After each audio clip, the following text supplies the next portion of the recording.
Steve Vanderjagt's backhoe bucket came up dripping, holding something round and dark brown, half buried in black muck. He almost tossed it straight back into the pond, certain it was just a rock. But rocks in this part of Florida don't usually come up looking that clean, that round. It's a little strange because you don't see a lot of rocks and stones here coming out. So I jumped off to take a look to see what it was that I did pick up out of there. And as I turned it around, it was looking at me. He climbed down off the machine, turned the thing over in his hands, and a human skull stared back up at him. Within the hour, police had the pond taped off as a fresh murder scene. It was 1982. They were off by 8,000 years. The county coroner examined the skull next and caught the detail that mattered. The bone was stained dark all the way through, the kind of staining that only comes from years spent underwater, not days. That alone ruled out a recent crime. He called the anthropology department at Florida State University. 2 years passed before anyone came back to excavate the pond properly. In 1984, a young researcher named Glenn Doran finally arrived to take a proper look. His team sank a ring of more than 150 wells around the half-acre pond, pumping the water table down low enough to dig by hand, shovel by shovel, through the peat. Doran expected to spend a season cataloging a handful of scattered bones. Instead, his team pulled 168 sets of human remains out of the muck. Radiocarbon dating placed every one of them between 7,000 and 8,000 years old, roughly 3,000 years older than King Tutankhamun, and 2,000 years older than the Great Pyramids of Egypt. But what the team found next had never been seen before, not anywhere. We had removed a couple of skulls, and you could sort of see inside of them that there was also a mass in there. Some of the skulls came up heavier than bone alone should weigh. Inside several sat a pale, shrunken mass the team first wrote off as hardened peat. An MRI scan proved them wrong. The mass had folds. It had structure. It was human brain tissue, 8,000 years old, shrunk into a fraction of its size, but intact enough to study under a microscope, one of the oldest preserved human brains ever examined. Doran's team published the discovery in Nature in 1986. Buried in that same paper was something almost as remarkable. Inside the tissue, genetic material had survived. Recoverable human DNA, 8,000 years old. That discovery opened a door nobody had expected. Over the years that followed, geneticist William Houseworth kept working the material deeper, and in 1994, he published a fuller analysis. DNA sequences compared across dozens of individuals, spanning the 1,100 years the cemetery had been in continuous use. Going in, the standard assumption was straightforward. Test remains across 1,100 years of burials, and you'd see 1,100 years of change, new people arriving, bloodlines mixing. What the analysis suggested instead was stranger. Individuals born 1,000 years apart from each other carried closely related maternal lineages, appearing again and again across the cemetery's use, with little sign of new lineages entering from outside. Here's where the story gets complicated. Ancient DNA work in the early 1990s was still new, and contamination was one of its biggest unsolved problems. Modern DNA from researchers' own hands could slip into a sample and read back as ancient signal.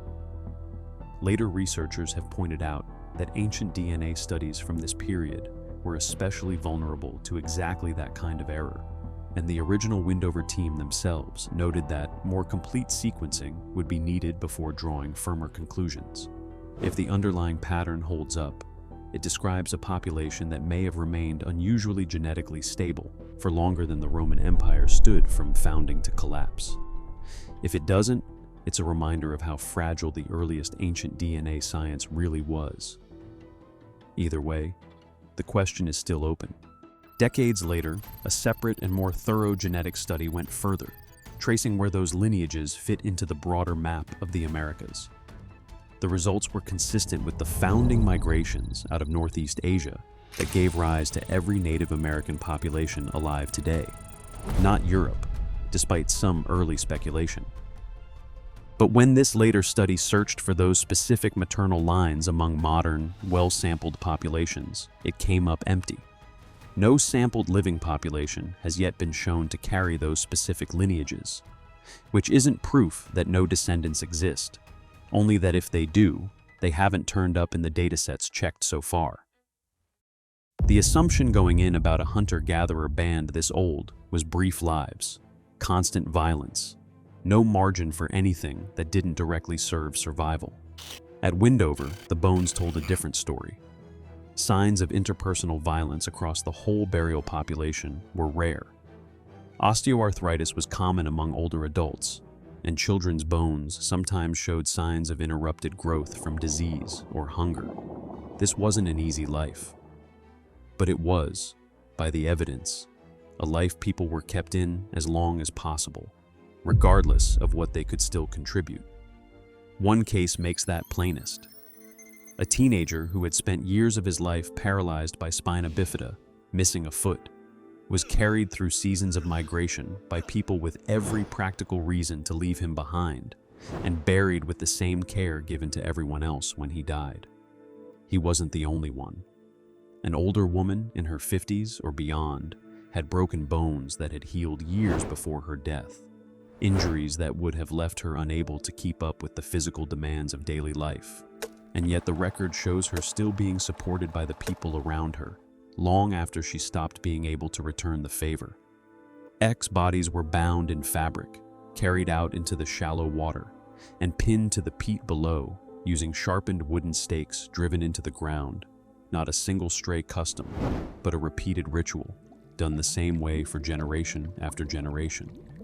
Stomach contents, preserved along with everything else, gave researchers something rarer still. A record of the very last thing some of these people ate. One woman's final meal included fish and berries.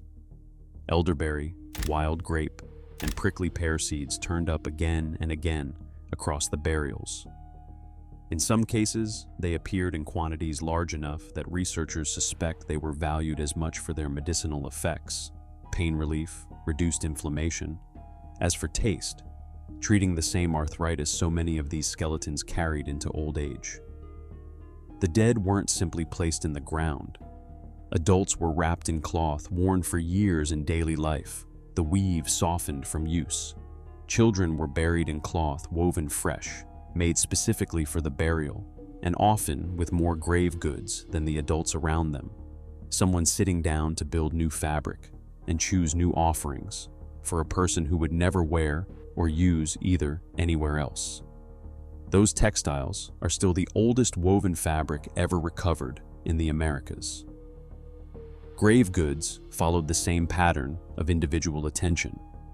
One woman in her early 20s, when she died, was buried wearing 3 separate necklaces, one strung from fish vertebrae, one from palm seeds, one from shell, each a different material, each apparently chosen on purpose rather than pulled from whatever happened to be on hand. Multiply that kind of care across 168 burials, spanning 1,100 years, and the picture that emerges is of a community that never treated burial as routine, no matter how many times they'd done it before. None of it should have survived at all. Brain tissue is some of the softest matter in the human body, usually gone within weeks once someone dies in open ground.